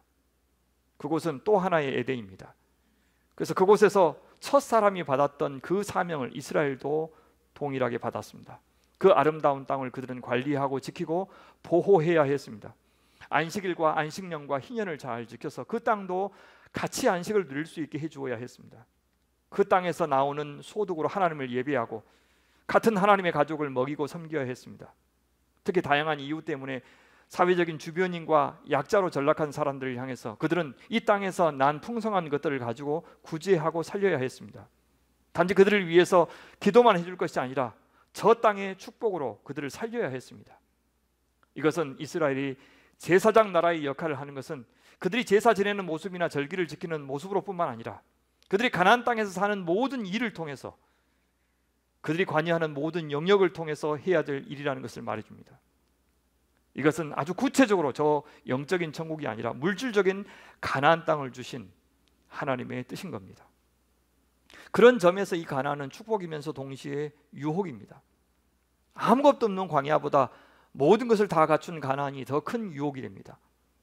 이 땅이 도대체 어떤 경로를 통해서 자신들에게 주어졌는지 이스라엘 후손들이 기억할 때만 그들은 이 땅의 축복에 취하여 우상 숭배하지 않을 것이고 이 땅을 통해서 형제를 착취하지도 않게 될 것입니다. 하나님의 은혜로운 구원과 선물로 이 땅을 받을 때만 그들은 이 땅의 노예로 전락하지 않을 수 있습니다. 그렇다면 이 가나안 땅에서 믿음을 지킨다는 말은 무슨 말일까요? 이 가나안 땅에서 사랑한다는 말, 거룩하게 산다는 말은 무슨 뜻일까요? 그 자손과 땅보다 그것을 주신 하나님을 더 의지하며 산다는 뜻입니다. 심지어 땅과 자손마저도 상대화시키는 태도가 진짜 믿음입니다. 땅과 자손에게만 집중해서 그것만을 축복으로 여기기 시작하면 이제 이스라엘은 저 가나안 원주민들이나 주변 나라들처럼 우상 숭배자가 될 것이기 때문입니다. 그 땅을 통하여 하나님과 이웃을 사랑하는 것이 이스라엘에게 요구되는 태도였습니다. 그것이 바로 거룩입니다. 그래서 가나안 땅에서의 싸움은 그들이 그 땅에 있는 모든 가나안 족속들을 물리쳤다고 해서, 그래서 땅을 차지했다고 해서 끝난 것이 아닙니다. 땅을 차지하는 싸움보다 더 치열한 싸움이 있는데 그것은 세계관적인 싸움, 가나안 문화와의 싸움, 가나안 가치관과의 싸움, 가나안 종교와의 싸움이기 때문입니다. 그래서 여호수아의 맨 마지막 부분은 오직 나와 내 집은 여호와만 섬길 것이니 오늘 너희는 너희가 섬길 바를 택하라 라고 하는 여호수아의 도전으로 끝난 것입니다. 누구를 섬길지가 이 땅이 축복의 땅이 될 것인지 아니면 심판의 땅이 될 것인지를 결정할 것이기 때문입니다. 여호수아서가 말하는 것은 단지 가나안 정복에 대한 이야기만이 아닙니다. 그보다 훨씬 더 중요하고 근본적인 것은 하나님만 사랑하고 하나님만 섬기는 것, 그리고 형제들을 사랑하고 형제와 하나가 되는 것, 바로 이것이 하나님 나라를 결정한다는 사실을 강조하고 있습니다. 바로 그곳에 하나님은 임재하실 겁니다. 바로 그 하나님이 임재하시는 땅에만 축복이 임할 것입니다. 하늘에서 이른 비와 늦은 비가 제때 내리게 하셔서 이 약속의 땅이 말씀하신 그대로, 약속하신 그대로 젖과 꿀이 흐르는 땅이 되게 하실 겁니다. 여호수아서는 이 모든 승리가 언약을 신실하게 지키신 하나님과 그 언약의 하나님을 의지한 이스라엘의 믿음이 어우러져서 만들어진 작품이라는 것을 보여주고 있습니다. 자, 그것을 말해주는 한 의미 있는 장면으로 여호수아서가 끝나고 있습니다. 그것은 약 400년 전에 이집트의 총리로 있다가 죽어서 이집트 땅에 장사된 요셉의 뼈가 이제 그의 유언대로 그가 속한 에브라임 지파가 있는 세겜 땅에 이장되는 사건입니다. 요셉의 믿음대로 되었습니다. 이것은 하나님께서 아브라함에게 약속하신 것을 다 성취했다는 것을 보여줍니다. 이제 이 가나안 땅에 이스라엘이 해야 될 일은 단 하나뿐입니다. 온 족속을 향하여 복을 전하고 복을 보여주고 복을 나누는 나라가 되는 것입니다. 과연 이스라엘은 이 풍요의 땅 가나안에서 이 사명을 잘 감당하였습니까? 하나님께서 가나안을 정복한 이스라엘에게 가나안 사람들 진멸하라고 명령을 내리신 것은 그들의 무기보다도 그들이 만든 문화, 그들이 퍼뜨린 세계관이 훨씬 더 위협적이기 때문입니다. 우리는 사사기에서 시작돼서 왕국 시대, 그리고 분열 시대, 그리고 이스라엘의 멸망에 이르기까지 긴 역사를 한번 생각해 보면 이스라엘이 용납했던 저 가나안 세력들이 결국 이스라엘을 어떻게 망가뜨렸고 파멸시켰는지를 볼 수 있습니다. 이스라엘이 가나안의 거의 대부분의 주요 지역들을 정복했습니다. 하지만 여기저기에 여전히 이스라엘이 정복할 수도 있는데 정복하지 않았다가 나중에는 정복할 수 없어서 동거할 수밖에 없었던 가나안 족속들이 나오고 있습니다. 처음에는 그들을 종으로 부리고 싶어서 그들을 진멸하지 않았지만 나중에는 이스라엘이 그들에게 영적인 종이 되고 말았습니다. 여호수아가 죽은 다음에 이스라엘은 더는 한 명의 지도자가 대표하는 그런 나라가 되지 않았습니다. 장로들의 도움을 받아서 하나님께서 직접 통치하시는 사회가 열렸습니다. 중앙 집권적인 정치가 끝나고 이제 지방 분권화가 된 것입니다. 그런데 여호수아가 죽고 여호수아와 함께 가나안 정복을 이끌었던 장로들도 다 죽은 다음에 이스라엘은 어떤 상황이 되었는지를 사사기는 시작하면서 소개하고 있습니다. 사사기 2장 6절부터 보시면 전에 여호수아가 백성을 보내매 이스라엘 자손이 각기 그들의 기업으로 가서 땅을 차지하였고 백성이 여호수아가 사는 날 동안과 여호수아 뒤에 생존한 장로들 곧 여호와께서 이스라엘을 위하여 행하신 모든 큰 일을 본 자들이 사는 날 동안에 여호와를 섬겼더라. 여호와의 종 눈의 아들 여호수아가 110세에 죽음에 무리가 그의 기업의 경내 에브라임 산지 가스산 북쪽 딥낫 헤레스에 장사하였고 그 세대의 사람도 다 그 조상들에게로 돌아갔고 그 후에 일어난 다른 세대는 여호와를 알지 못하며 여호와께서 이스라엘을 위하여 행하신 일도 알지 못하였더라. 여러분, 이것은 한마디로 여호수아가 죽은 다음에 이야기가 상실되었다, 전통이 상실되었다라는 말입니다. 그리고 사사기는 이야기의 상실, 전통의 상실, 그것이 그 사회에 얼마나 치명적인 영향을 미치는지를 보여주는 책입니다. 자신들의 오늘이 있기까지 이야기를 모르는 사람들은 자기의 정체성을 모르고 지킬 수도 없습니다. 우린 가끔 TV에서 입양된 아이들이 나중에 자라서 뿌리를 찾아 한국에 온 그런 사연을 듣게 됩니다.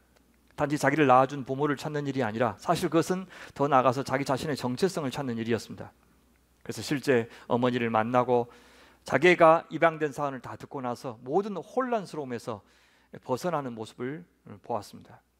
비로소 어머니와 남은 가족들이 자기만 버린 것이 아니라 도저히 키울 형편이 되지 않아서 더 나은 환경으로 어쩔 수 없이 보낼 수밖에 없었던 사연을 듣고는 제가 버림받은 아이가 아니라 사랑받은 아이, 늘 그리움의 대상이 되었던 아이, 자기만 부모를 찾은 것이 아니라 가족들도 여태 자신을 찾고 있었다는 그런 사연을 알고는 자존감을 되찾는 그런 이야기를 보았습니다. 그런데 여호수아와 장룰이 죽은 후에 이스라엘에게는 늘 현재만 남았습니다. 그들의 역사도 그 사람들과 함께 죽어버렸습니다. 여호와 하나님께서 일구셨던 역사, 이스라엘이 선택을 받고 구원을 받았던 목적, 창조 때부터 인류에게 주셨던 사명, 하나님의 창조의 목적, 이런 것들을 그들은 하나도 전수받지 못한 것입니다. 오직 그들은 눈앞에 보이는 것들을 욕망하는 일에만 정신이 팔렸습니다. 자신들과 하나님과의 관계를 잃어버린 그들이 같은 동족들에게는 어떻게 해야 하는지, 같이 살고 있는 가나안 족속들에게는 도대체 어떤 종류의 관계를 맺어야 하는지, 또 주변 나라들과는 어떤 식으로 관계를 맺어야 하는지 알 리가 없었습니다. 정체성을 잃었다는 것은 사명을 잃었다는 뜻이고, 그것은 삶의 목표와 가치를 잃었다는 말과 같기 때문입니다. 사사기 초반에 나오는 이러한 언급은 앞으로 약 200여 년 동안 사사시대가 어떤 모습으로 전개될 것인지를 짐작하게 해줍니다. 과연 이런 이야기의 상실시대, 정체성의 상실시대의 하나님은 어떤 식으로 당신의 나라를 전개해 나가실까요? 당신의 창조의 목적을 어떤 식으로 누구를 통해서 이루어 가실까요? 그들은 물리적으로는 젖과 꿀이 흐르는 땅에 살고 있었지만 영적으로는 그야말로 황량한 광야의 시대를 살고 있었습니다. 이럴 때 거룩하신 하나님의 나라는 어떻게 전개될까요? 사사기를 읽기 전부터 독자인 우리는 엄청나게 긴장할 수밖에 없습니다. 어쩌면 우리 이 시대와 너무 닮았습니다. 무종교, 무신론이 팽배한 우리 시대와 사사시대가 너무 흡사하지 않습니까? 그래서 하나님이 없다는 시대, 저마다 자기 자신이 기준이 된 시대, 자기 욕망이 기준이 된 시대, 이 포스트 모던 시대, 진리를 부정하는 이 다원주의와 상대주의의 시대에 하나님은 어떻게 자신의 나라를 만드시고 자기의 백성을 부르시고 자신의 존재감을 드러내실 것인가? 누구를 통해서 그 일을 하실 것인가? 우리도 이렇게 묻지 않을 수가 없습니다. 사사시대는 약속의 땅 가나안에 정착한 시대이지만 아직 쫓아내지 않는 가나안 족속들이 남아 있었고, 지중해 연안에는 강력한 블레셋 족속들이 살고 있었습니다. 주변 강대국들은 여전히 이스라엘에게 언제든 위협적인 세력이 될 수 있었습니다. 이스라엘은 모든 나라들을 압도할 만큼 강한 나라가 아니었습니다. 언제든 더 큰 야망을 품은 나라들에게 먹잇감이 될 수 있는 그런 위치에 놓인 아주 위태로운 나라였습니다. 창세기 1장 2절에 바로 그 혼돈과 공허의 상태, 무질서의 상태가 사사시대의 이스라엘에게도 여전했던 겁니다. 거기다가 서사, 이야기까지 상실했으니 그 혼란스러움은 더욱더 컸습니다. 더욱이 그들이 가나안에서 상대해야 될 가나안의 신 바알은 너무나도 매력적이었습니다. 하나님께 대한 철저한 신앙이 없으면 도저히 당해낼 수 없는 그런 신이었습니다. 한 바알 신이 각 지역마다 다양한 모습으로 표상되어 숭배되고 있었습니다. 바알 신은 농사의 신이었고 다산의 신이었습니다. 바알은 그래서 풍요를 약속하고 경제적인 성공을 보장하는 신이었습니다. 바알 숭배는 대단한 비즈니스였을 뿐만 아니라 큰 즐거움을 주는 종교였습니다. 인간과 동물, 곡식의 다산, 또 풍작을 보장받으려면 지역의 바알 신당에서 남녀 창기들과 성관계를 맺어야 했습니다. 그래서 바알이 그 사람의 편에서 행동하도록 만드는 것이 바로 바알 종교였습니다. 육신적인 쾌락과 경제적인 번영을 둘 다 약속하니 어찌 매력적이다 할지 않을 수가 있겠습니까? 이스라엘은 그 감각의 종교, 쾌락의 종교, 경제의 종교에 넘어가 버렸습니다. 하나님이고 뭐고 안중에도 없고 오직 현실에만 충실했습니다. 과거의 역사 그들에게 의미가 없었고 사명을 이룰 때 맞이할 영광스러운 미래도 그들에게 의미가 없었습니다. 하나님의 언약을 저버린 그런 이스라엘을 하나님은 심판으로 다루실 수밖에 없었습니다. 그들이 숭배하던 바로 그 우상의 세력들에게 넘기셔서 혹독한 대가를 치르게 하셨습니다. 그들에게 허락하셨던 자유를 몰수하여 그들이 이집트에서처럼 노예로 살게 하셨습니다. 성경은 하나님께서 그들을 팔아 넘기셨다고 하는 아주 충격적인 표현까지 사용하고 있습니다. 왜 그렇게까지 하셨습니까? 그들이 먼저 하나님을 쾌락과 돈에 팔아 넘겼기 때문입니다. 여호와 하나님을 바알의 우상보다 훨씬 천한 존재로 취급하였기 때문입니다. 그렇게 모든 것을 잃고 나서야 이스라엘은 이집트에서 아우성을 쳤듯이 하나님의 구원을 호소하였습니다.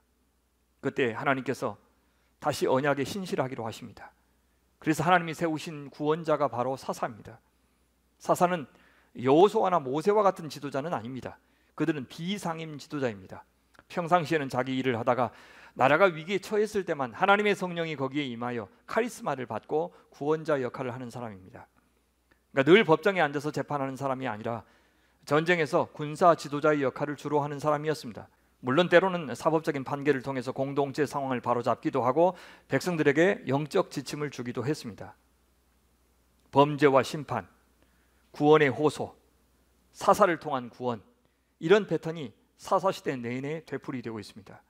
단순히 반복된 것이 아니라 시간이 흐르면서 점점 그 범죄의 강도는 강해지고 그에 따라 하나님의 심판의 강도도 강해지고 있습니다. 그러니까 점점 더 아래로 깊이 퇴행하는 나선형 순환을 보이고 있는 것입니다. 이스라엘 백성들만이 아니라 사사들까지도 점점 흠이 많은 사람들로 등장하고 있습니다. 이스라엘 백성들도 도저히 거룩한 하나님의 백성이라고 부를 수 없을 만큼 살인과 음행, 도덕적인 타락, 종교적인 타락을 보여주고 있습니다. 결국 이스라엘은 내전으로까지 치닫게 됩니다. 그런 중에도 하나님은 변함없이 이 시대에도 이스라엘에게 주신 약속을 지키고 계십니다. 하나님은 왕의 역할을 충실히 감당하고 계십니다. 사사를 세우셔서 이스라엘을 구원하셨고 그들에게 특별한 능력을 주셔서 이스라엘과 주변 나라들 앞에서 여전한 여호와 하나님의 위엄을 드러내셨습니다. 이스라엘이 패망한 것은 여호와 하나님이 그들의 우상보다 약해서가 아니라 하나님이 정의와 공의를 외면한 자기 백성을 저 악한 우상의 나라에 넘기셨기 때문임을 주변 나라들이 알게 해주셨습니다. 여러분, 사사들의 면면을 보십시오. 그 자신들은 매우 평범한 사람들이었습니다. 그것은 이스라엘이 평범한 것과 같습니다. 기드온은 자기는 자기 집에서마저도 가장 작은 자라고 항의하면서 사사 자격이 없다고 뒷걸음질 치지 않았습니까? 하지만 하나님의 영이 그와 함께 하였을 때 그는 미디안 사람들을 무찌를 수 있었습니다. 사사들마저도 참으로 나약하고 부족한 사람들이었지만 그래도 그들은 그 시대 이스라엘에게 보내신 제사장 나라 하나님의 백성의 모범이 되었습니다. 하지만 사사시대의 끝으로 갈수록 정치적인 타락과 종교적인 타락은 이제 그 회복이 불가능해 보일 만큼 심해졌습니다. 이스라엘의 가장 대표적인 사사, 마지막 사사인 삼손은 바로 더는 인간적인 가망이 없어 보이는 이스라엘의 상태를 대표적으로 보여주는 인물입니다.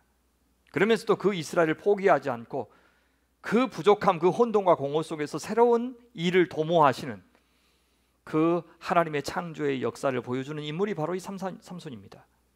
삼손은 나시린입니다. 하나님께 구별되어 바쳐진 존재, 이스라엘과 같은 존재입니다. 그래서 포도주와 같은 특별한 음식을 삼가고 주술이나 시체를 멀리해야 했습니다. 이것은 하나님께 특별한 목적을 위해서 구별된 존재였던 이스라엘과 똑같은 정체였습니다. 삼손이 이 정체성을 지킬 때, 또 사사로서의 사명에 충성할 때 그는 그 자신뿐만 아니라 이스라엘도 안전하게 지켜줄 수 있을 것입니다. 복을 누릴 것입니다. 주변 사람들에게도 복을 줄 것이고 복의 하나님을 드러내게 될 것입니다. 그런데 삼손은 어떻게 살았습니까? 하나님께서 자신에게 주신 초인간적인 힘을 가지고 물론 이스라엘을 블레셋의 손에서 여러 차례 구원하기도 합니다. 그러나 구원자이면서 사사이면서 그 자신의 삶은 엉망이었습니다. 거룩하지 않았습니다. 구별되지 않았습니다. 힘만 강했지 인격과 삶으로는 전혀 하나님다운, 하나님 나라 백성다운 모습을 보여주지 않았습니다. 결국 블레셋의 여인 드릴라에게 속아 넘어가서 자기의 힘의 비밀이 머리카락에 있다는 사실을 말해버리고 말았습니다. 그가 잠든 사이에 드릴라는 그의 머리카락을 잘라버렸고, 힘이 빠진 삼손은 블레셋 사람들에 의해서 눈알이 빠지고 감옥에 갇히게 됩니다. 삼손이라는 이름의 뜻은 작은 태양입니다. 태양이 빛을 잃은 것입니다. 그런데 하나님께서는 그런 삼손에게 한 번 더 블레셋에게 복수할 기회를 주십니다. 어느새 삼손의 머리카락이 자랐고 힘도 돌아왔습니다. 삼손은 블레셋 사람들의 잔치에 웃음거리로 부름을 받았지만 그들의 신 다곤의 신전을 거기서 무너뜨림으로써 자신도 죽고 그 자리에 함께했던 많은 블레셋 사람들도 죽이게 됩니다. 성경은 삼손이 죽을 때 죽인 자가 살았을 때 죽인 자보다 더욱 많았다고 말하고 있습니다. 삼손은 하나님께 구별된 존재였지만 그것을 무시했고 이방 여인에게 넘어갔습니다. 이는 바알에게 자신을 팔아넘겼던 이스라엘과 같았습니다. 삼손이 당한 마지막 운명은 이스라엘이 당할 운명을 두 가지로 말해주고 있습니다. 하나는 순종하지 않는 이스라엘은 비참한 운명으로 끝날 것이라는 것을 보여줍니다. 그러나 또 다른 하나는 삼손이 회개하여 목숨 바쳐 이스라엘의 하나님을 위하여 사사로서 사명을 감당하려고 하였듯이 그렇게 가망 없는 이스라엘이라도 하나님께 돌아오면, 하나님의 손에 붙들리면 하나님이 그들을 통해서 다시 당신 나라의 역사를 이어가실 것이라고 하는 희망적인 사실도 말해줍니다. 삼손은 죽지만 이스라엘은 죽지 않을 것입니다. 하나님 나라의 약속은 죽지 않을 것입니다. 사사기는 전쟁으로 시작해서 전쟁으로 끝나는 책입니다. 사사기가 시작될 때는 하나님의 명령을 따라서 거룩한 전쟁을 치르지만 사사기가 끝날 때는 자기 소견에 오른 대로 이스라엘은 서로 자기들끼리 싸우고 있습니다. 삼손의 시대에 이르러서는 이스라엘의 통치자조차, 사사조차 하나님의 권위가 아닌 자기의 타락한 의지를 따라서 살아가는 모습을 보이고 있습니다. 종교 지도자들, 제사장의 타락은 더욱더 심했습니다.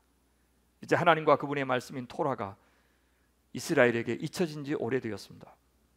사사시대는 왕도 없고 수도도 없고 성정도 없는, 어찌 보면 매우 불완전해 보이는 시대였습니다. 그런 조건이 그들이 하나가 되어서 일사불란하게 움직이는 데는 아마 장애가 될 수도 있습니다. 그러나 달리 생각하면 이스라엘에게는 영원한 왕 하나님이 계시지 않습니까?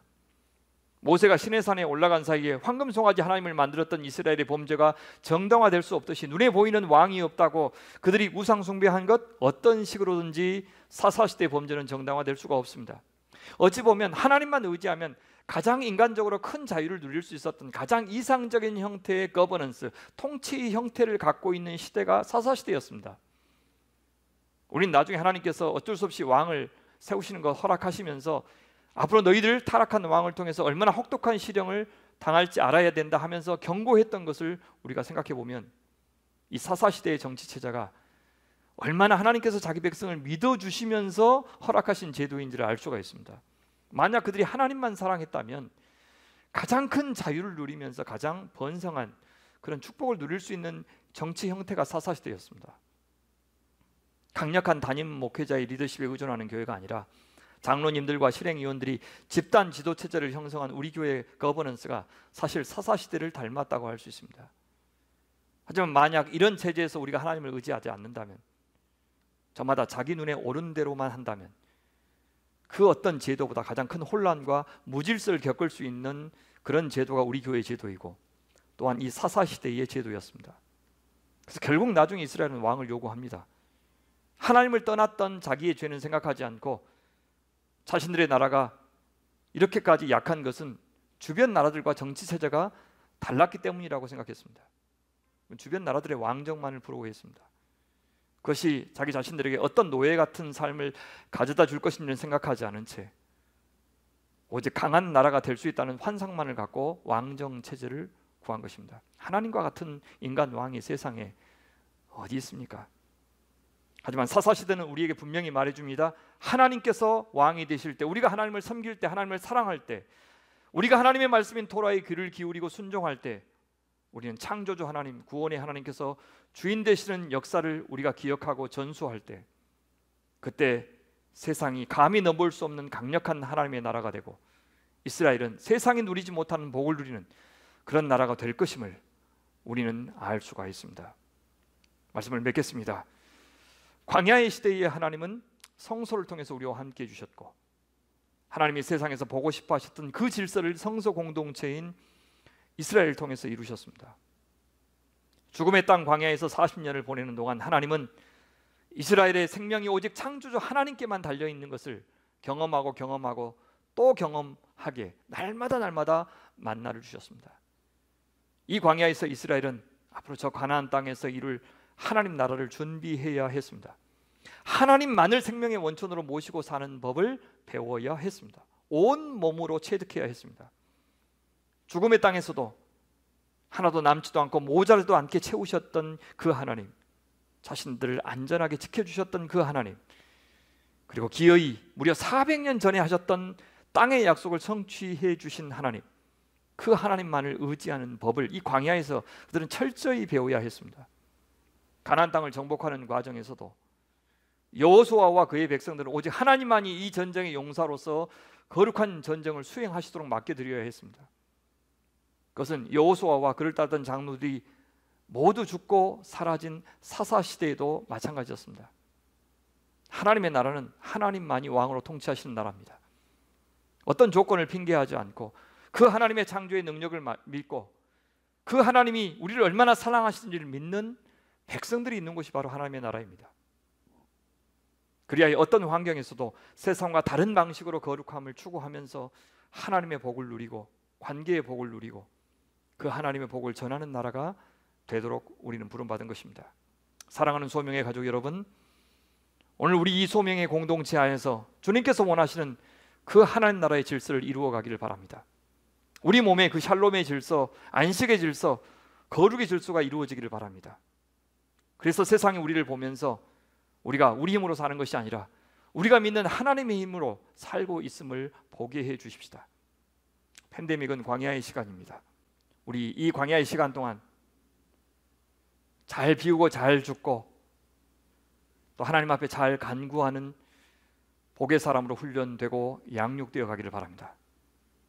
사람이 떡으로만 사는 것이 아니라 하나님의 입에서 나오는 모든 말씀으로 산다는 것을 뼛속 깊이 잘 배우는 시간, 우리의 생명이 오직 하나님께만 달려있음을 고백하는 시간 되어서 우리의 오늘이 있기까지 하나님의 행하신 이야기를 잘 기억하고 배우고 전수하는 그런 공동체가 되기를 바랍니다.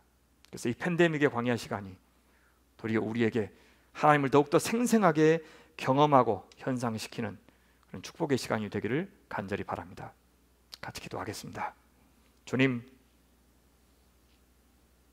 아무리 저희 주변의 상황이 광야처럼 변한다 할지라도 하나님 나라의 질서와 조화가 그 땅의 안식과 샬롬의 축복이 오늘 저희에게 임하게 하여 주시옵소서. 그 역사를 이루시도록 저희를 부르셨사오니 그 부름에 기꺼이 우리 자신을 드리는 믿음의 사람들, 믿음의 공동체 되게 하여 주시옵소서. 예수님의 이름으로 기도하옵나이다. 아멘.